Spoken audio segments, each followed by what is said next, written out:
রান্না নিয়ে এক্সপেরিমেন্ট করতে আমার খুব ভালো লাগে। আর এক্সপেরিমেন্ট করতে করতে আজকের এই রেসিপিটা রান্না করে ফেলেছি। ভীষণই সুস্বাদু আর অত্যন্ত সহজভাবে আমি আপনাদের সামনে এই রেসিপিটা উপস্থাপন করছি। আসসালামু আলাইকুম। আশা করছি কাছে দূরে যে যেখানে আছেন সবাই অনেক অনেক ভালো আছেন। তো প্রথমেই লাগছে আমার ইলিশ মাছ। আমি নিয়েছি একটি মাথার অংশ আর 4টি পেটির অংশ। আজকে রান্না করব মালাই ইলিশ। প্রথমে 1 টেবিল চামচের মতো কিশমিশ নিয়ে নিলাম আর ছোট্ট 1 প্যাকেট গুঁড়া দুধ নিলাম। গুঁড়া দুধের সঙ্গে একটু পানি মিশিয়ে নিয়েছি, দিয়ে দিলাম 6-7টা মতো গোলমরিচ আর পোস্তদানা 1 টেবিল চামচ। এগুলো আমি ব্লেন্ডারে পেস্ট করে নেব। আর এই যে আমি এখানে ফ্রাই প্যানে সর্ষের তেল গরম করে পেঁয়াজ ভাজতে শুরু করেছি। পেঁয়াজ একটু ভাজা ভাজা মতন হয়েছে আর এখানে একটু গোটা জিরা ফোড়ন দিলাম।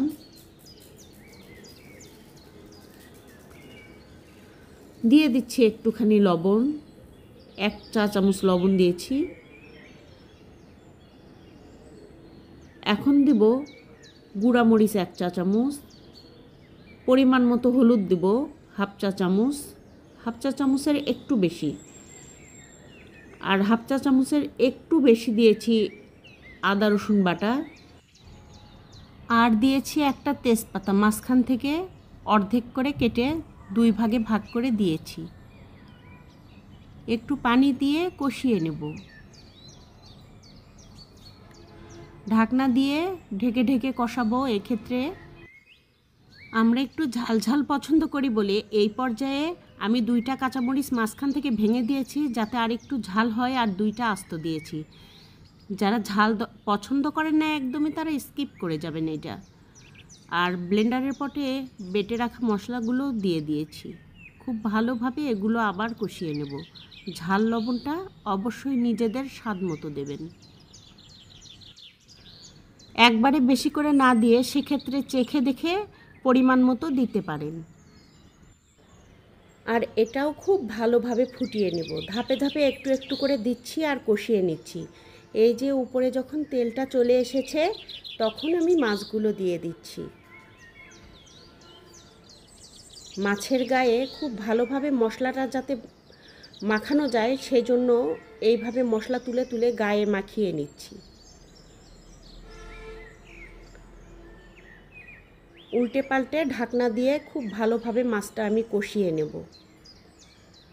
আর আমি ফ্রিজে দুধ রেখেছিলাম, জাল দেওয়া দুধ রেখে উপরে যে মোটা সর পড়েছে সেই দুধের সরকে তো আমরা মালাই বলি তাই না, সেই মালাইটা আমি তুলে নিয়েছি আর সেটা হ্যান্ড উইচ দিয়ে ফেটিয়ে নিয়ে খুব ভালোভাবে ফেটিয়ে নিয়েছি। সেই মালাইটা এখন মাছের মধ্যে দিয়ে দেব। ফেটিয়ে রাখা দুধের মালাইটা এখন আমি এখানে দিয়ে দিচ্ছি।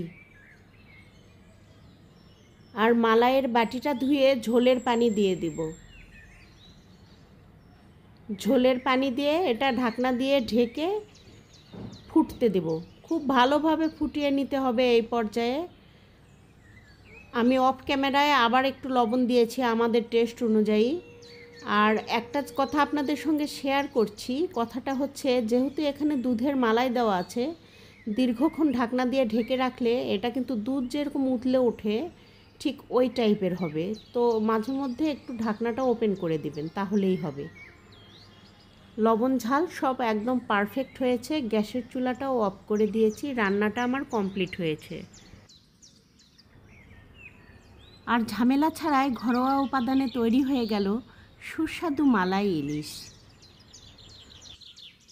আর এই ইলিশ মাছের রেসিপিটা আপনি একবার ট্রাই করতে পারেন, কিন্তু আশা করি ভালো লাগবে। তো ভিডিওটা আমার আজকের এই পর্যন্তই। সবাই আমার চ্যানেলটিকে সাবস্ক্রাইব করে দিবেন প্লিজ। আর ভিডিওটি ভালো লাগলে একটি লাইক দিতে পারেন আর সাবস্ক্রাইব করে পাশে থাকা বেল আইকনটি বাজিয়ে দেবেন। অল অপশনে একটা ক্লিক দেবেন যাতে সব ভিডিও আপনার কাছে যায়। আল্লাহ হাফেজ।